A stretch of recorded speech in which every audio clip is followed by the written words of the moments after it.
Rolling. Is it rolling? Is this on? All right.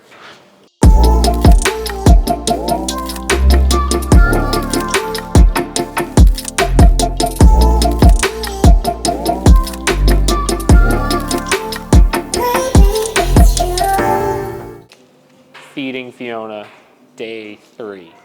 Let's try again.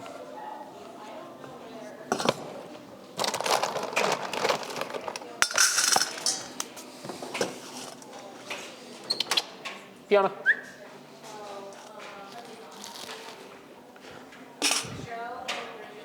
Okay.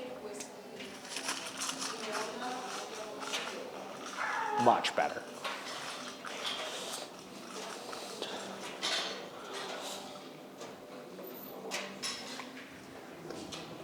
Keep rolling. I'm gonna do a couple more reps to that.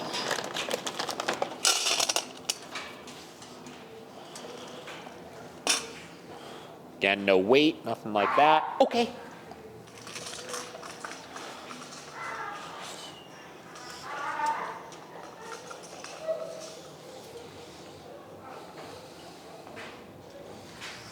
Stealing the bowl right away.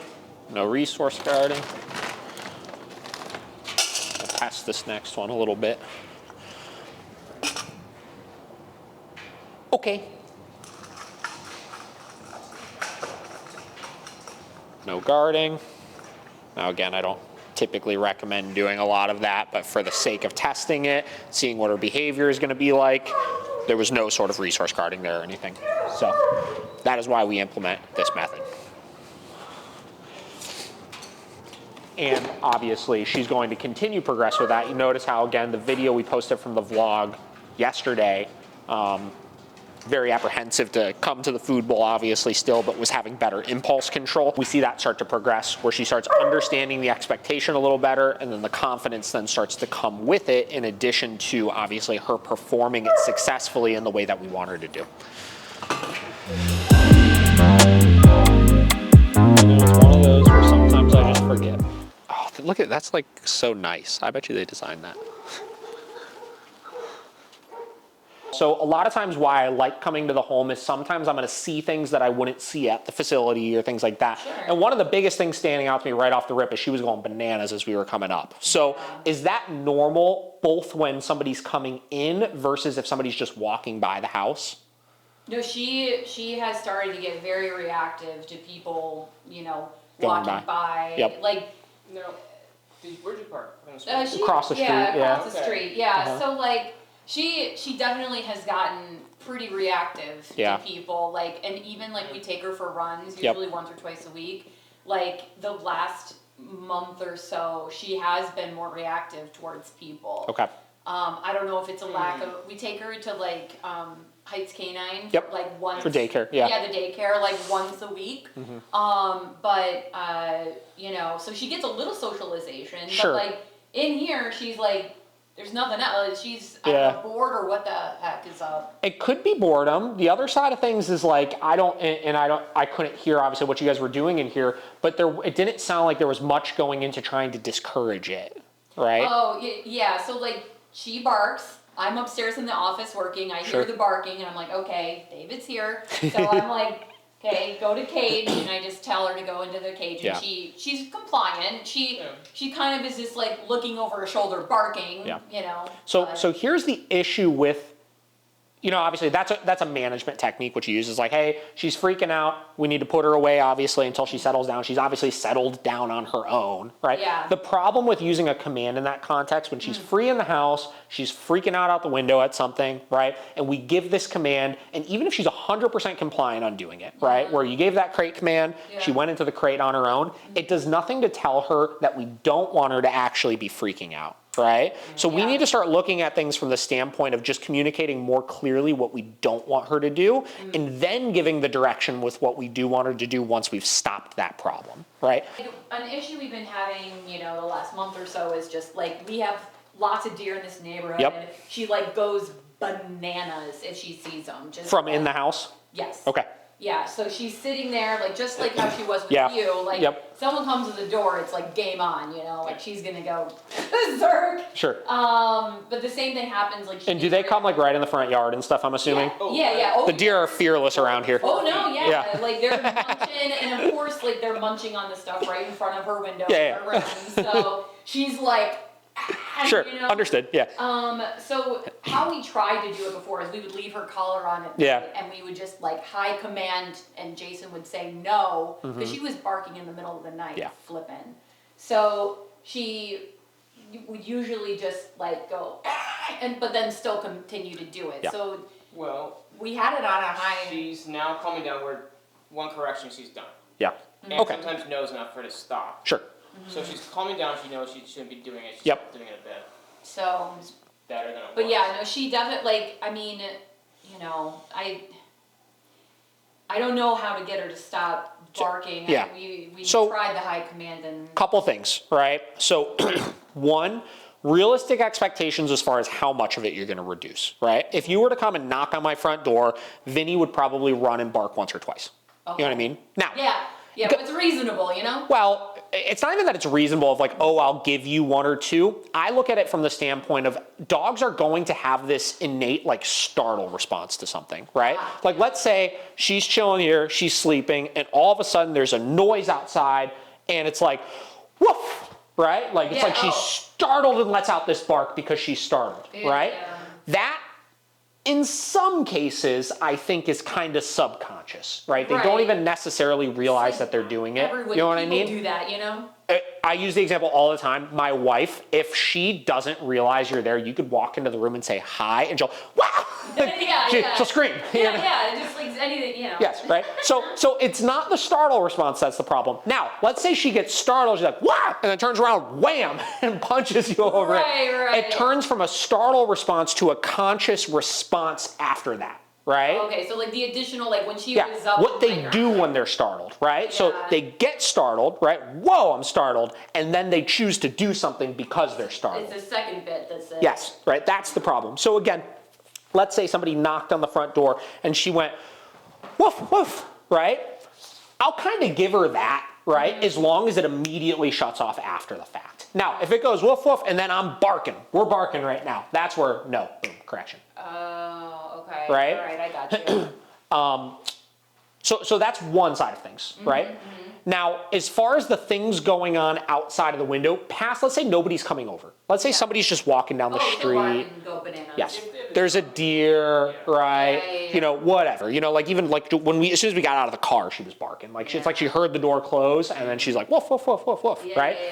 yeah. That's a conscious thing she's doing at that point. If she hears a diesel truck downshifting, she starts barking. It's those downshifts, you know? So whatever. So that I'm going to be correcting for. Now, as Okay. far as you were saying, you're not sure past that correction how to handle it. The problem is it sounds like there's been some places you've been consistent about addressing it, other places you're not consistent about addressing it. Sometimes you're just giving the correction, sometimes you're giving the command, you know what I mean? There's some inconsistency as far as how it's addressed overall. So in her mind, it's like, maybe 40% of the time I'm getting corrected for it, right? Maybe 10 to 15% of the time I'm just not getting corrected for it. And then maybe 50% of the time I'm just getting redirected, Right. right? So there's no ultimately consistent consequence, to the behavior for her ultimately to learn 100% of the time when I do this, this is the outcome. Right. Yeah. Right? Yeah. And So if that- she gets away with it once, she's just like, oh, cool. And They're then, kind of opportunists, right? Yeah. You know, and listen, even I don't want to act like you're going to hit this point where it's like you've solved it and it's just gone forever because it requires maintenance long term, right? for sure. Like I still find myself, because my dogs don't usually wear e-collars in the house that much at this point because their behavior is pretty good, but I'll find myself every 6 or 7 months like noticing that if I have a guest come over or an Amazon delivery comes or something like that, the dogs start like I'll notice the energy level go from like we just noticed that somebody's there to we notice and we're aroused to we notice and we're aroused and we let out a couple barks to Yeah. like we're a little bit more wild, you know what I mean? And as I notice that progression go up, it's like, all right, we're gonna spend a week or so getting this back under control again. And then once I start noticing that arousal level go up again in like 6 or 7 months, we get it back under control again. And you kind of play that game forever because behavior is contingent on consistent reinforcement. Meaning, 1 or 2 times that correction doesn't happen, they start realizing they can get away with it again. Or on the contrary, 1 or 2 times they don't get the reward for it, they start realizing maybe it's not always there, the incentive isn't as high to do it. You know what I mean? Yeah, no, for sure. And then, you know, a lot of that reactivity towards things outside of the house amplifies and emboldens that state of mind of, this is my domain, and I kind of do what I want here, right? Yeah. And whether that's, I need to keep intruders away, or the scary deer, or the house is mine and that toy is mine and I want to guard it, or that piece of paper, or that piece of chicken, or whatever it may be. You know what I mean? It all kind of ties together, where I would say in the home, the more leverage we could gain of like, hey, we're squashing some of these bad behaviors and getting her into this compliant state of mind before we ever encounter those resource guarding situations, then that stuff becomes way easier, or we just don't see it in the first place. Right? Okay, yeah, so it's like a waterfall, like basically Yeah. just let a couple things go and then she's like, cool, I'm queen of the castle. Kinda, yeah. Okay. And you know, that's where it's, you know, especially if we don't have guests come over a lot, obviously fresh off COVID, right? And like, you know, we're not going out and about that many places. Like the home sometimes for our dogs can become this place where it's just, there's minimal structure, because we apply the structure. Like you guys were always very good about applying structure when you're out and about and you take her places and things like that. You guys are fantastic with that. But it's like when you're just chilling in the house, it's like, how much do we really need to do? And I'm not saying you need to do all this training necessarily, because I don't work commands in the house all the time. Like I hardly ever do. But my dogs know that when it comes to the behaviors they're exhibiting, if it's something that's inappropriate, I am always going to be correcting for it. What we're going to do is we're going to let her out in a second. I'm going to have Paige go outside and she'll simulate person walking down the street. Okay. And I want to see if we could stop that, if we see any reactivity. Then what we'll do is Paige will come to the front door. We're going to get her onto the bed and we're going to make sure she holds that bed stay while we let Paige in. And we're going to practice that first here. Yeah, for sure.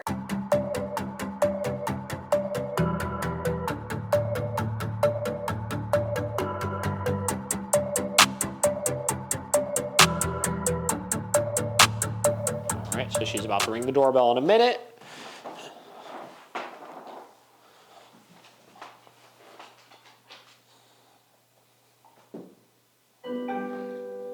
Someone's at the Tell her no. Tell her no. No. Then give her a second, see what she does. Give her a second, see what she does. All right, so now what I want you to do is go give your climb command. Saaz, climb. Oh, no, here. Climb. Perfect. And I said no. She looked Definitely. at me Yeah, and yeah, yeah. she's like, Yeah, no, that was good. So why don't you go ahead and put her onto the bed now? okay. Saaz, here. Climb. Perfect. Yeah, and to avoid some of the confusion, just like you did right there, just get yourself a little closer to that before you give I think it. that maybe helps. Totally fine. So to be clear, right? So if she's in position, so let's say we have her on a bed, she frankly can bark as much as she wants on it and I don't care. So once I've Okay. given a command, my only expectation is do the command, because where you could run into a problem is, let's say she was holding command, but she was barking a lot on there right now and I Right. corrected her for that. Got it. I'm disciplining indirectly for her doing the correct thing, which is confusing. Okay. You know what I mean? Okay. I Now, see. if she's free and I haven't given a command, I can correct for whatever I want to and I don't run the risk of discouraging something that I actually want. So this looks good. So she's holding it well. Yeah. You really want to start pushing her more with this though, of like, she needs to do the climb as opposed to the crate, because it's her Okay. thinking more, right? Yeah. Even though the crate is still keeping her out of the way and letting her settle down, she's doing it because she's held in it, not because she's Yeah. being told to do it. okay. Right? Okay. And that's the biggest difference with it, is right now she knows we are telling you you need to hold that position Yeah. right now, right? Or we are telling you that you shouldn't be barking and freaking out right now. Okay. Yeah. And again, just keep in mind with all of this, right? Like after you've done as much training as you've done with her, like she knows this stuff, right? So we have to get her to a place where she's actually trying to avoid that correction, Yeah. as opposed to just like, well, let me see if I can get away with a little lower. Let me see if I can get away with a little lower. Because if it's a 40 or if it's an 80 or whatever, like any two numbers, if she avoids it the next time and we don't need to do it, I'm gonna go with the one that's gonna give me a higher probability that she's actually gonna want to avoid it, you know? So that kind of so when So sometimes at a high correction, she's Yes. like, hey, that was not fucking fair. Yes. I'm I understand. gonna get mouthy. So the redirecting and stuff like that, obviously, you run the risk of obviously with some of those things. sometimes what happens, I think redirecting is much more of a result of the dog just knowing they can push back on consequences in general. And since they know that, as the intensity increases, her pushback to the correction increases also. Oh, so that's. Does that make sense? Yeah, yeah. So again, kind of the waterfall effect as well, where, you know, right there, we gave big corrections and she did not give us any of that attitude back or anything. But that's because she well, obviously with me here especially, she knows she's not going to get away with it. But in addition to that, we're gaining the leverage with these little things. Because a lot of that redirecting I know that you've seen in the past was when you tried to correct her to disengage from an object, and she's giving you some attitude over it, obviously. As opposed to, obviously, something little like freaking out the window or things like that. Object more. Yes. Yeah. So we got to gain the leverage with those types of things so that when we give the bigger corrections for the other things, she hasn't been able to rehearse blowing off corrections or getting away with things in the more minor scale. Now another thing I'm curious your thoughts on this. Like she gets incredibly reactive to the vacuum. Yep. I don't know if your dogs are also reactive to What does the she do, vacuum. like bite it and stuff? Yeah, she barks Aggressive incessantly barking. and she will try to like. You got a bite vacuum the- handy? Yeah. Why don't you grab it?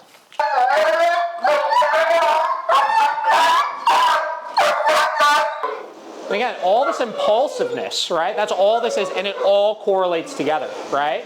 She's nervous about this thing. She feels like she needs to go and bite it. She's nervous somebody's going to take her thing. She feels like she needs to go and bite, right? Okay. That's like her default response with all this kind of stuff. And again, we're not looking to make this crazy challenging from the standpoint of like sticking it right in her face, but it's like we should be able to vacuum around the house and have her not go and invade it, right? And then a lot of people would ask, well, why wouldn't she just do a climb or why wouldn't she just do a down? Again, early on for management purposes, if we just started the training process, maybe I would do that. But right now, we're trying to just teach the expectation more clearly, which is just don't do that.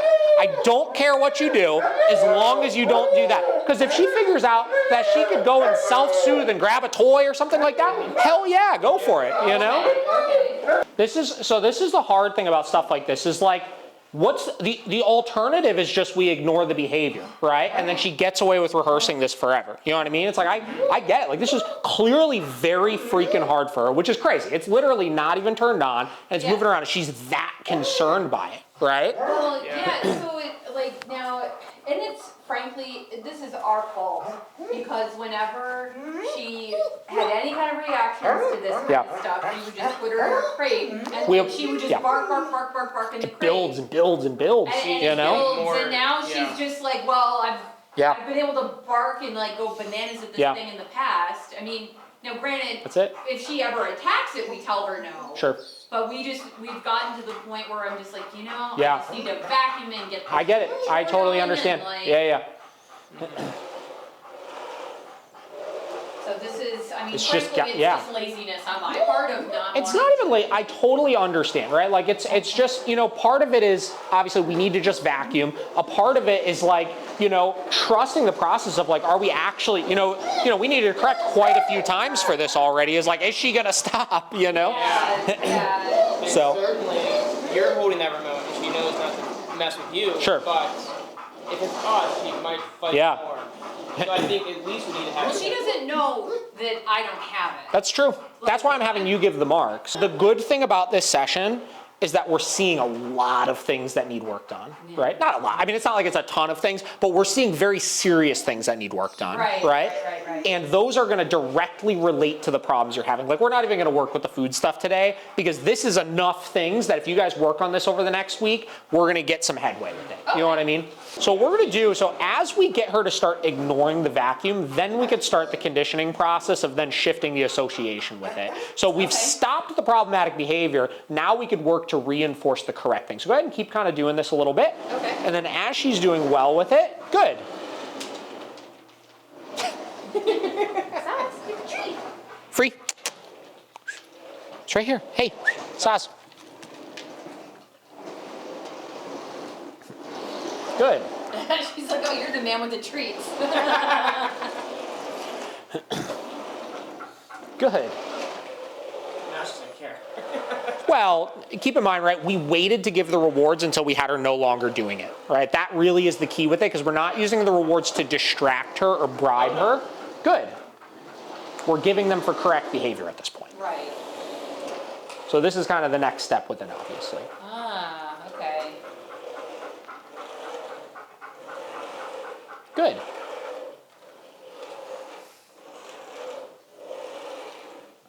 Good. It's like, oh, what else you got in there? Good. So why don't you go ahead and do the vacuum kind of near her again? Good. And notice that one she avoided, right? She's like, oh, this thing stresses me out. She moved away from it. Good. So this is the next step. She was literally shaking there. Oh, That's yeah. a stress response. Stress, and in addition to that, right, all that freaking energy and impulsiveness that she has, and her starting to control that. Like you can tell she's thinking about it, but her controlling that impulse is so hard for her. Yeah. Good. Totally. It's a muscle she's not working. Yeah. Well, we just haven't made her work it. It's like the equivalent of, like, obviously there's more stress in her case, but like Vinny, like, there's times I'll make him hold it down, say around something he really, really, really wants to get to, and he'll sit there and shake too. And he's not scared at all, but it's just the stress. Stress being like just the emotional response of this is really hard to do. You know? Okay. Good. Right, so this is the next step, obviously. Good. Well, I'm noticing her Good. tail's like kind of between her legs a little bit. She's scared of the vacuum. That's why she's doing that in the first place, all that behavior. She's scared of the vacuum. She wouldn't be acting that impulsive towards it unless she was fearful of it, right? Good. Well, it's not prey, it's the opposite. Well, like, yeah, so like her So now reaction, I thought it was just like, I'm a German Shepherd and I'm gonna be angry as all hell at this damn thing. She's, Like, I didn't realize it was she's scared of fear. it. Yeah. Good. It's funny. That's a lot of these responses you'll see out of dogs like her. They're fear-based responses. They're not just like, oh, I'm confident. Because a confident dog wouldn't give a shit about this thing. Yeah. Right? Good. Like, what the hell do I have to be scared about this stupid vacuum cleaner? I could beat it up if I needed to, I know. you know? I'm like, Well, it makes sense to me, but Good. She's like all about like the snow, the shovel. Yeah. You know, we're snowing. Yeah. Or when we're shoveling snow. They make and her then- uncomfortable. Yeah. That's it. Like any kind of that or like watering Yeah. plants. Like she loves to. Good. But she Lizard doesn't seem like she mind, like like, gets. I don't think she's like afraid of the water. I don't know. Like. Water's a weird one, you know? I think I don't know. I think they just have this weird impulsiveness towards it. That one's harder to explain, but I think a lot of these things, it's a fear-based response, though. Ah. Good. it's just funny. But this is good, right? So like this, I'm assuming, is a little better than what she normally would do when it's out, right? Yeah. So we've got to get this break. This is the hardest part, right? And like we'll make videos and stuff of these sessions sometimes where it's like, like God, like it's hard. Like, man, like we got to correct her a lot for it. She is so freaking stressed out, this and that. But that's just because this is the initial, like we're breaking the tip of the iceberg. You know what I mean? The absolute hardest point of her practicing that impulse control. And then once we have it at this place where we have her now, good, right? Focusing on me, go ahead and move it around for a second. Focusing on me and not the vacuum cleaner, good. And not acting impulsively towards it, we can actually start to get somewhere with this. Because next time it'll be easier. It's not going to take as many corrections, you know? Now, the second time around, when she was like going bananas on it. Every time you said no, I gave a tap. Okay. So that was like 3 or 4 corrections it took to get her to stop. And then were they like the 101, like the Oh, we're all the way up right now. Yeah. Oh, okay, all right. Because she was like borderline blowing them off at that point, right? So it was just a consistency thing of like, hey, we're going to be just as persistent as you are right now. Okay, all right. Good. So maybe just that, Yeah. that time of just. All right, let's do this real quick. I want to try with it on and just see what her response is to it. Okay. All right, so go ahead and take this. As I'm vacuuming around, if she's not paying attention to the vacuum, tell her good and give her a reward.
go. Can also move. Got it.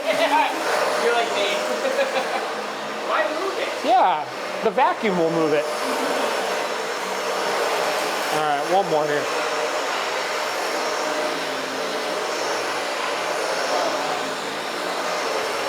She's doing good though. She's controlling the impulse well.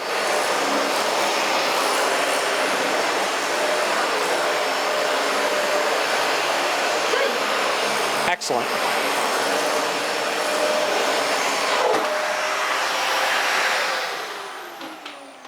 All right. Good girl. So you guys got some stuff to work on here. So reactivity out the window, got to get it under control. Doorway stuff when people are coming in, you got to use the climb as opposed to the crate. Okay.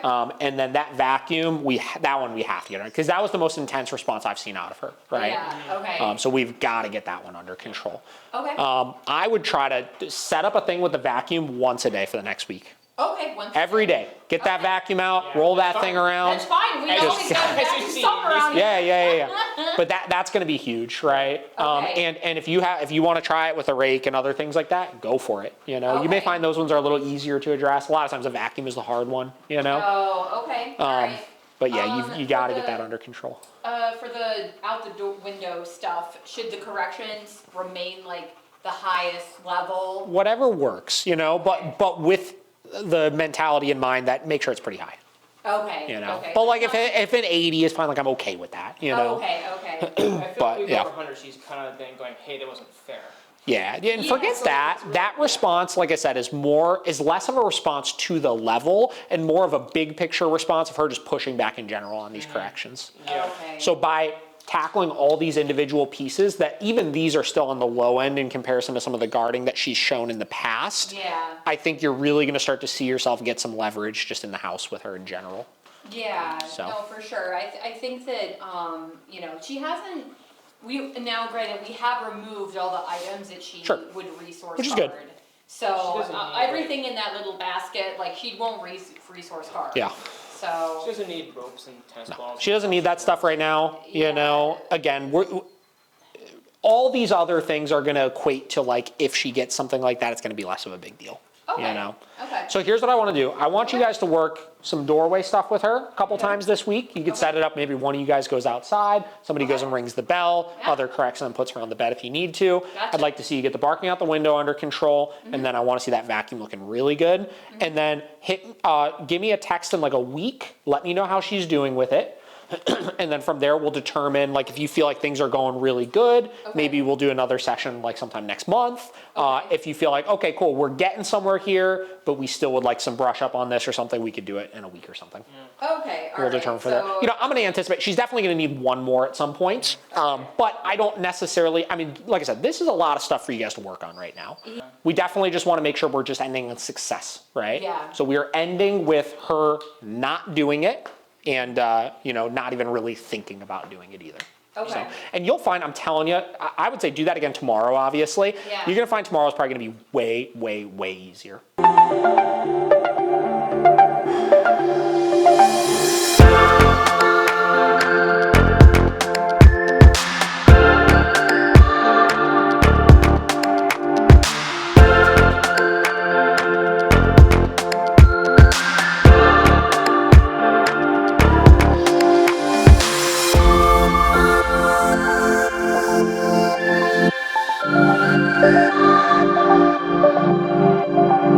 What's happening? Well, Hi, buddy. Hello. Don't jump on me, though.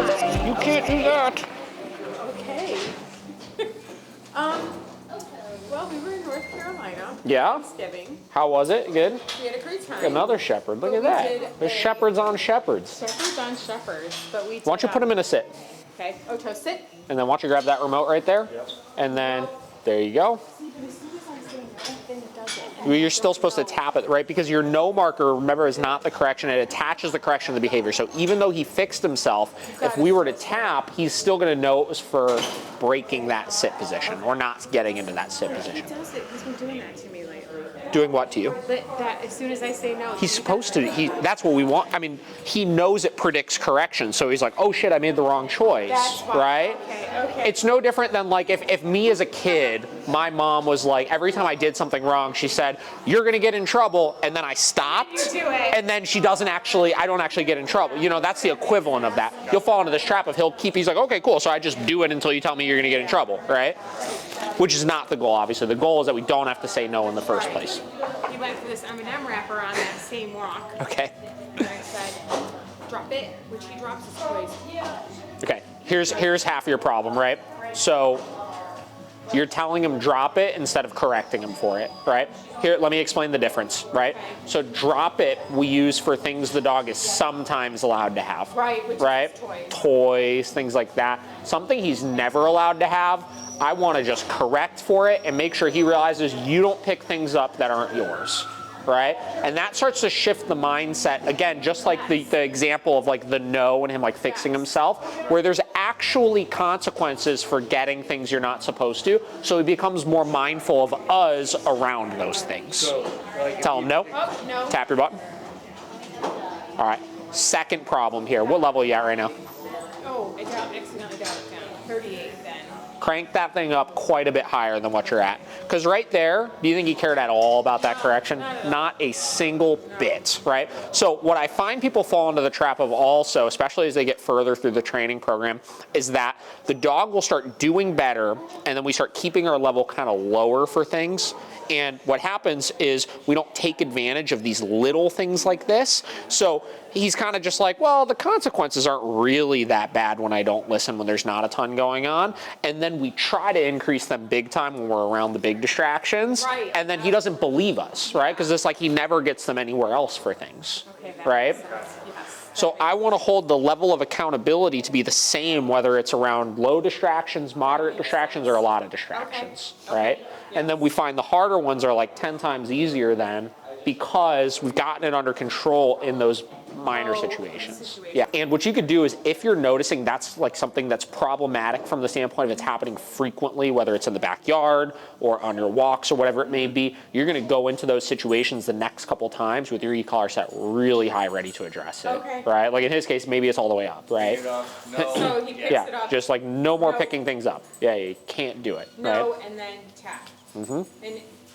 We had that issue with our new puppy somewhat recently, where he started in the middle of the night picking at the area rug in our bedroom, right? Okay. He'd start picking at it, right? Yeah. And we spent 2 nights having his e-collar on him at night. E-collar was just set all the way up, set on the nightstand, and if we woke up in the middle of the night, because he was kind of loud about it, we would hear it, right? As soon as we heard that, no, boom, big correction for it. We had to correct it like twice. It was And that done. was it. Done. Yeah. Did not do it anymore, right? You know, and it's like, so like from the outside looking in, people are like, oh God, like why would you correct it all the way up for it? It's like, I want to just get this under control. I just want to be Yeah. past it. Yeah. You know what I mean? I don't want it to have to be this like game we're constantly playing of like kind of interrupting it, that's right. you know? You guys want to do Home Depot today? I think that might be a good, That's right, yes. I think that'd be a good Let's test. do it. That'd be great. Cool. All right, well, I'll give this back to You you. have to take a picture in front of the tree. Oh, go for it. Face is amazing. Thank you. I was so excited when we picked it. I picked him up on Tuesday. I'm like, it's magical in here. Okay, Otto. you're gonna Here we sit go, in front photo of- shoot. Let me make all this look good for you. Here, buddy. All right, pop them right over there. Otto, come. Yes, sit. He's like, get me away from that. I know, this is probably a little awkward. Okay. Don't go there. Okay, This is our blooper reel. sit. There we go. Sit. Deep prop. Sit. Oh my God, I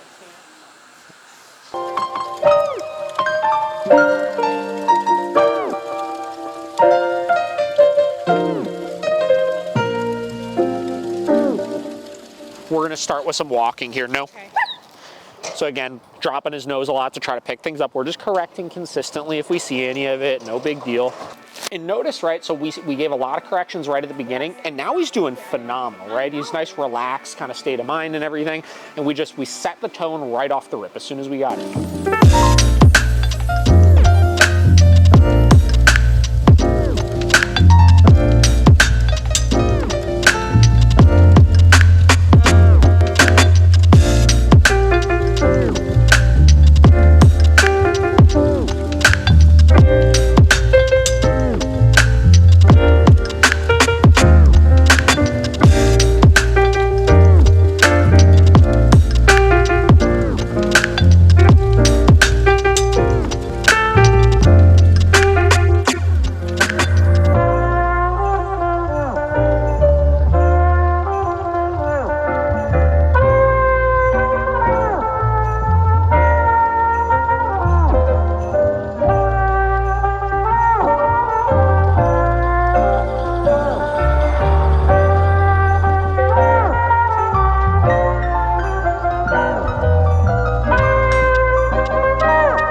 much of an adult he's looking like. He's looking like a teenage boy He's or like a little something, you know? teenager. God, he was so small when you guys brought him that first time. He grew so fast. I remember that first session. Were you here for the first session? Yeah. Whoa. End of August. All right. I think he did awesome. I think he did very well. So, couple things that I would work on, right? So, thing number one, we talked about just overall just correcting more, right? Right. We talked about that at the facility, taking advantage of those. You're talking to somebody, put them in a position, enforce the position, work much higher in your e-collar.